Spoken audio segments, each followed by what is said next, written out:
असताना पिंपरी चिंचवड महानगरपालिकेतील राष्ट्रवादीच्या दालनामध्ये शरद पवार आणि दिवंगत अजित पवारांचे फोटो लागलेत। त्यामुळे पिंपरी चिंचवड शहरामध्ये दोन्ही राष्ट्रवादीचं विलीनीकरण होणार का अशी चर्चा रंगली आहे। अजित पवार राष्ट्रवादीकडे पिंपरी चिंचवड पालिकेचं विरोधी पक्षनेतेपद आहे, त्यांचं दालनामध्ये शरद पवार आणि दिवंगत अजित पवारांचे फोटो लागलेत। मात्र हे विलीनीकरणाच्या दृष्टीने नव्हे तर पवार साहेब एक विचार आहे आणि तो विचार जपण्यासाठी हा फोटो माझ्या दालनामध्ये कायम राहील असं विरोधी पक्षनेते भाऊसाहेब भोईरांचं म्हणणं आहे।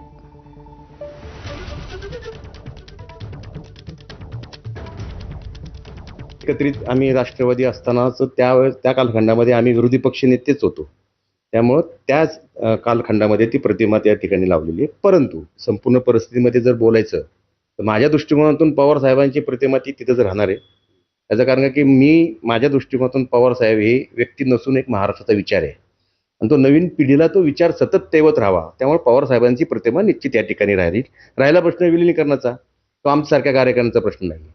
त्या आमच्या वहिनी सुनेत्राताई वहिनी त्या आदरणीय तटकरे साहेब त्या राष्ट्रीय पातळीवरचा तो निर्णय असल्या कारणानं त्यामुळे आम्ही भाष्य करायचं काही कारण नाही।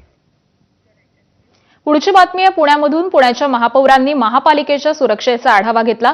सुरक्षेमध्ये त्रुटी असल्याचं महापौर मंजुषा